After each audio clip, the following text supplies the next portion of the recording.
Good morning, everyone. I'm looking outside. My geese that I've been feeding are out hovering outside. They only get fed once a day, but you know, you got the Pavlov rule.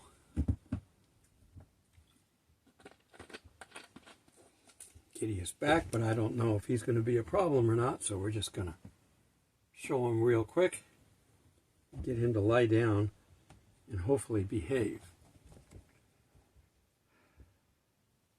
So for today, I thought we'd just make a light video. I was thinking about how I grew up and my involvement. I went to school in West Hollywood, so I played with kids of stars.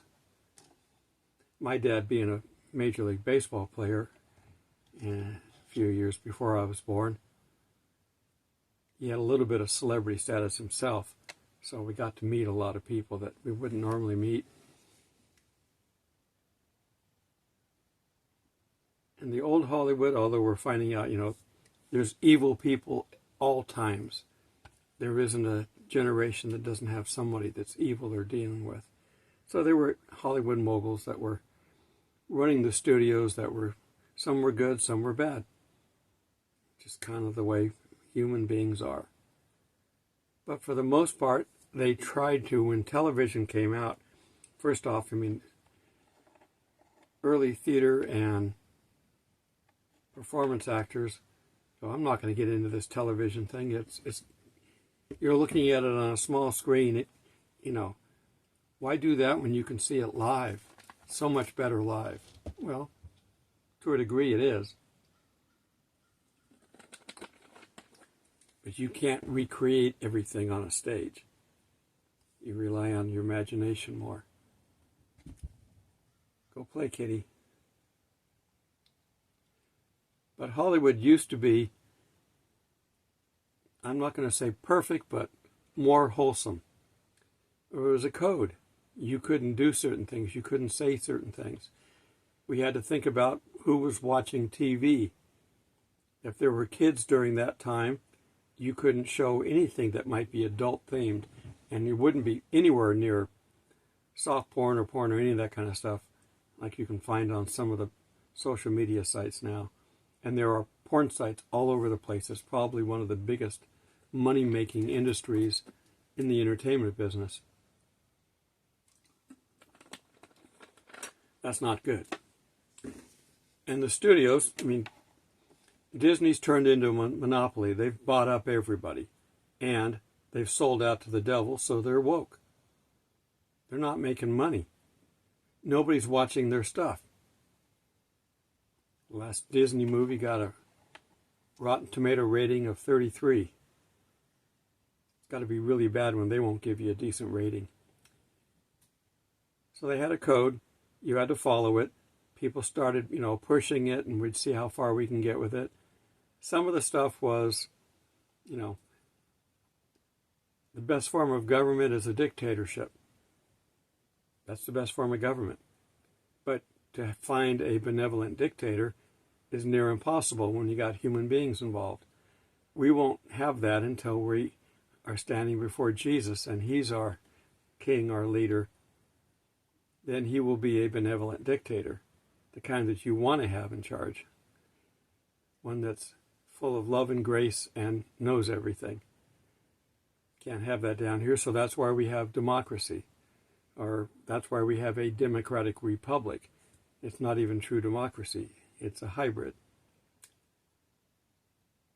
But they had, you know, committees that would sit down and set the rules, and they would review. The movie started getting ratings.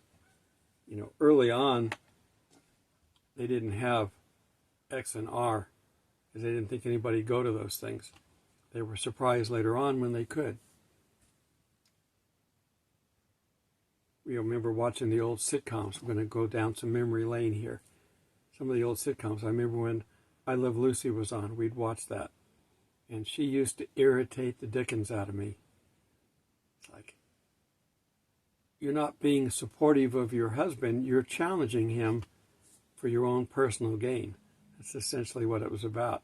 she wanted to be in the entertainment business and she had no talent on purpose. Of course, she's an actress, so she did have talent and acted in many movies before and did radio shows and all kinds of stuff long before the show started. But that basically made her a household name because it was worth it. Nobody wanted to fund it, so that's why they started their own studio. A white lady and a Cuban man, they didn't like that. But it went over fine. It goes to show that stereotypes don't match and don't make judgments on it. But couples back then in the old sitcoms used to sleep in separate beds. They'd have twin beds in the master bedroom. Lucy or Dick Van Dyke or any of the shows that had that. Lucy actually became pregnant while they were doing one of their episodes, and they wrote it into the script. They couldn't say the word pregnant. What did they say? She was with child or something. So, totally different times. But I grew up in that, and I remember that, and I wish, to a degree, we could go back to that. We can't go back. We're going forward. And the world is on a spiral to collapse. And there's nothing we can do about it other than tell people about Jesus so they can have an escape route, plan B. But they had social sites, social shows back then, All in the Family. Carol O'Connor, who is not racist at all. He had his friends on. When he had Sammy Davis Jr. on, they were friends. They would laugh after they'd filmed some of these episodes. I'm not going to say some of the stuff because back then you could say the racist stuff tongue-in-cheek and get away with it. I don't really want to say that. I think one of the funniest episodes is when Sammy Davis Jr. kissed Carol O'Connor as he was leaving.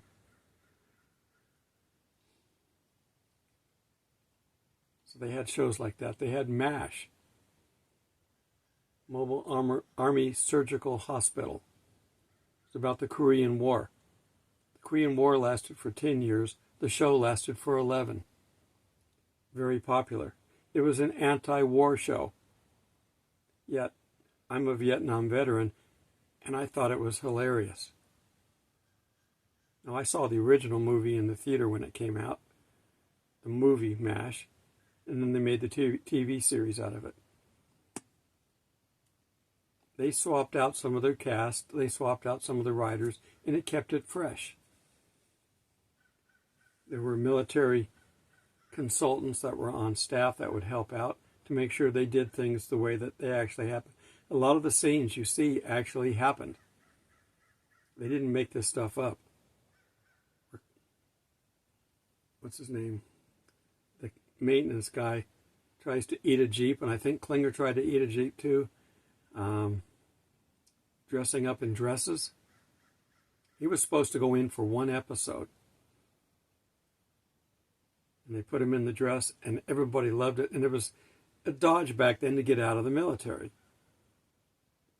And other people had other ways to get out, but that was one of them. And he spent the whole time trying to get out to the point where he eventually stopped and became a model soldier at the end. And stayed in the show, stayed in Korea and married a Korean woman. So some of these shows can have happy endings. And I've been on the MASH set. It was filmed on the Century Ranch in Malibu Canyon. It's no longer a studio that California's driven every Hollywood studio out. The reason that there's still some left is they've got the land and it's, they make some money off of it, but if they had to build it from scratch, they wouldn't build it. And a lot of the studio places have been torn down. Places where they filmed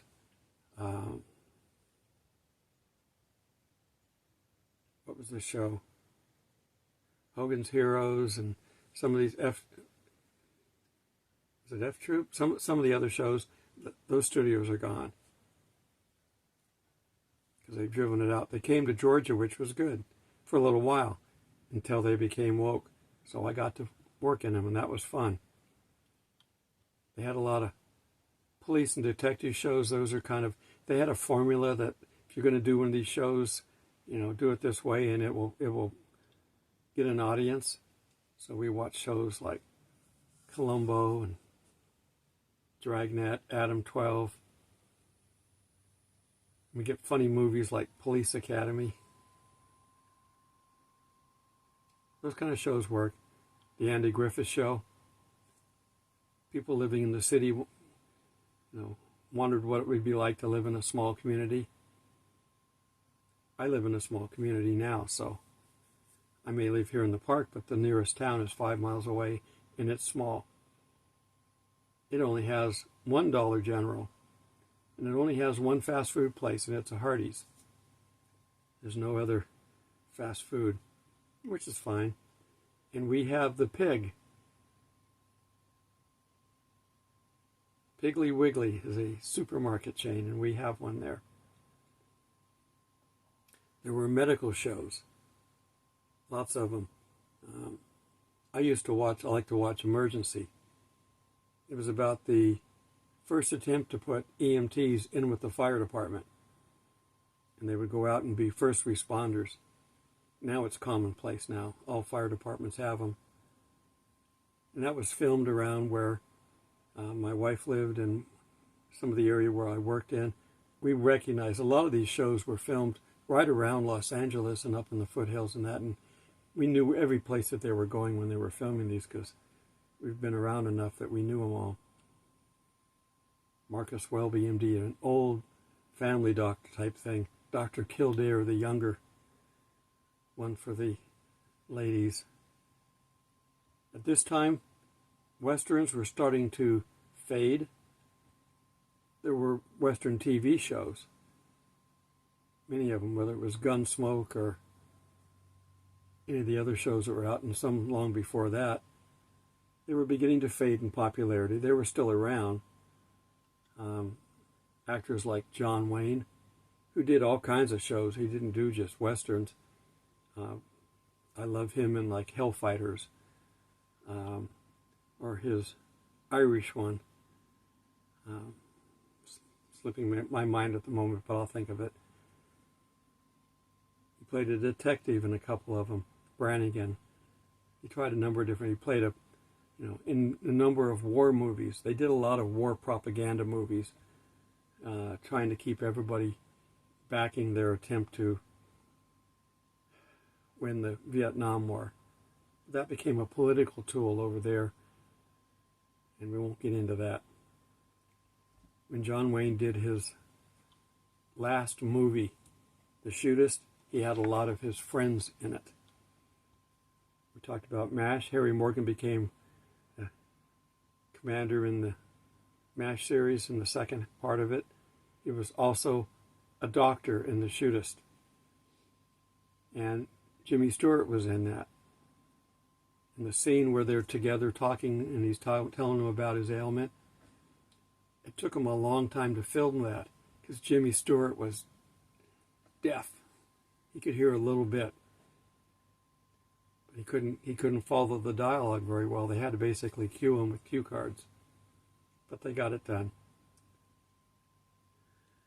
And that was filmed about 30 miles south of where I went to high school in Carson City, Nevada. So I knew every place where that was at. We can suspend our doubts long enough to enjoy good entertainment. Now, there was bad movies made, there's good movies made. When I went in the Navy, I was in the Navy when The Shootist was filmed, or I'd have tried to have been involved in it, because that was filmed in '76.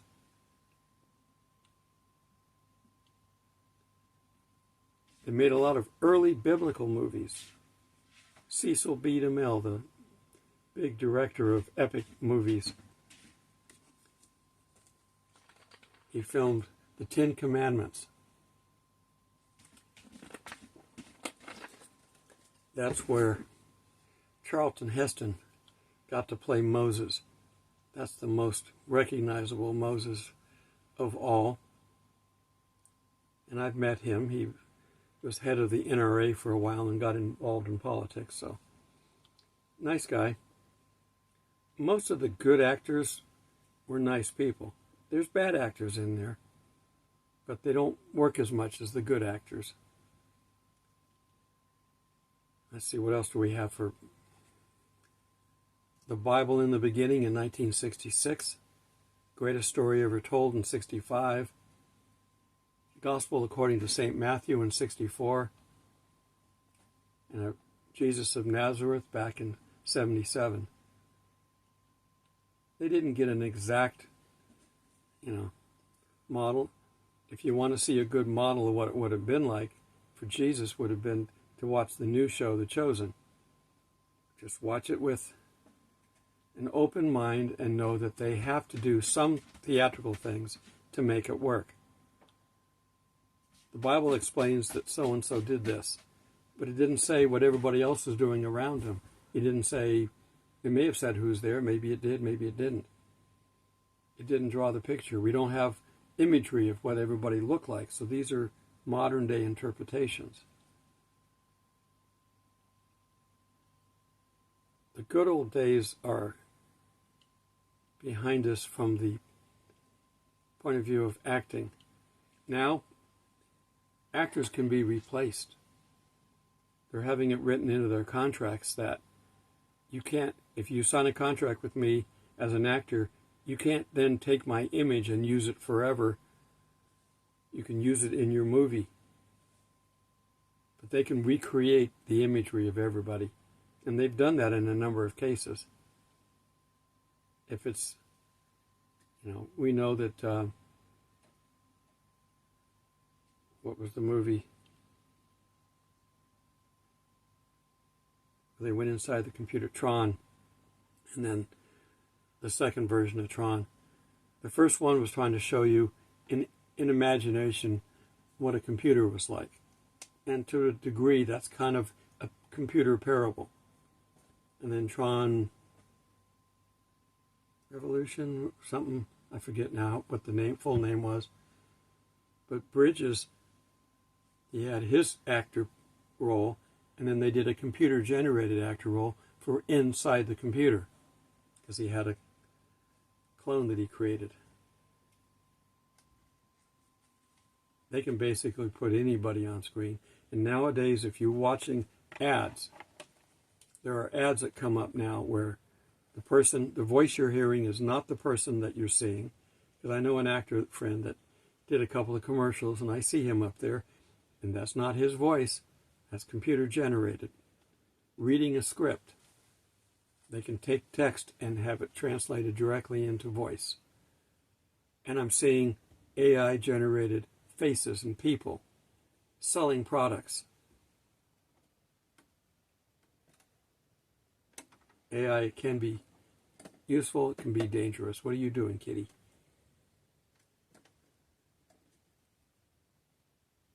He's staring at something out there. What is it? I don't see it, kitty. Of course, the cat will watch a leaf fall and then stare at it after it hits the ground. The bottom line is that we're into this new age that because of AI, you don't be deceived, we can't even trust what we're seeing on TV. A long time ago, I don't know, maybe, might have been up to a year ago, I told you what I was doing in one of my videos. I asked ChatGPT to write my sermon on whatever the topic was, and I don't even remember what I talked about or what I had it talk about. And I had it write the sermon, and I read it to you, telling you that this is where it came from, that this isn't my writing, this was ChatGPT.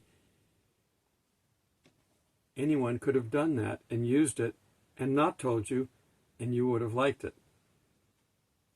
Now, eventually, some of these chat AI things are going to end up lying. We found where ChatGPT could lie if you ask it about certain topics. And when it went through the political phase of the election stuff. You could ask it about Biden and it would tell you all about it. You ask about Trump and it wouldn't give you anything. So you can manipulate these things. It is still a computer program that right now we can tell it what to do and set parameters.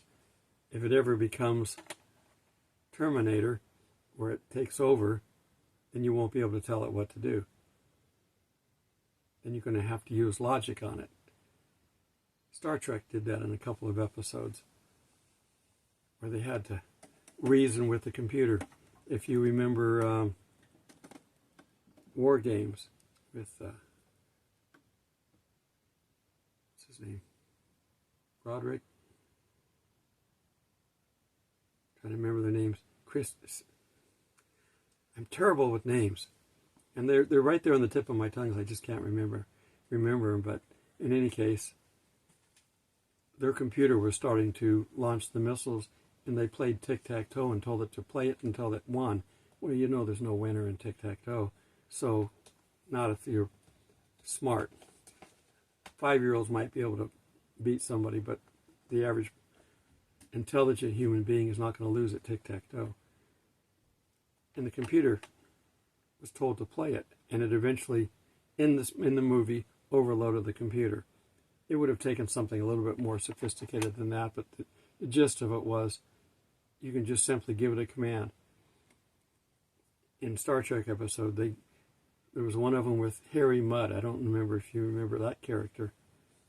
He was kind of a rascal, and he had a world where all these animatronic, or all these women were there working, different people working, all computer controlled, and they captured the crew of the Enterprise. They started doing illogical things to it, and they just had an overload. Computers are the same way. We see overloads on computers all the time. If you've got Windows and you've ever seen the blue screen of death, essentially that's an overload. It got outside of its parameters and didn't know what to do. All right, so the technology that we've got today can fool you. It can pretend to be your bank asking you to verify something. It can pretend to be a shipping company saying, I've got something for you. It's already paid for. We just need to know where to send it, and you got to give us $20 in shipping. Of course, once they get your credit card or your bank account, they go in there and they run it up to the max. So be careful. Nobody should solicit you for money over the phone. No legitimate business does that. If in doubt, I had one try to spam me saying, we're with the bank, and you can, with the right hardware, you can spoof a phone call. You can make a phone call go out and change the caller ID. And that's what they did. It said Ally Bank that's who I bank with. Well, I figured out eventually that they were asking too much for too much information, so I hung up. I called the bank and they didn't know anything about it. When in doubt, call the source with a number that you know is legitimate. All your credit cards should have a number on the back. Ally.com is my bank. If it's ally.com.gov or .eu or anything else, they can spoof that address too, so you got to be careful. And phone numbers, you can go to look up a phone number and they can give you a dummy page that gives you an incorrect phone number that goes to their phone bank. You have to really pay attention. Don't trust unless you know. If you get a bill, chances are that's pretty good. You can call the number on that. If you don't get a bill and you get something in the email, look at it, but you got to look at the root address and make sure it's legitimate. All right. We don't have to put up with it too long because Jesus is coming soon. I just don't know when. So be safe. keep spreading the gospel, warning people what's to come, and take care of yourself. That can include prepping. That can include praying. Whatever you need to make sure that you're stable so that when you do go out, you've got a stable platform. And avoid sin as much as possible. We can't completely avoid it, but avoid it as much as possible.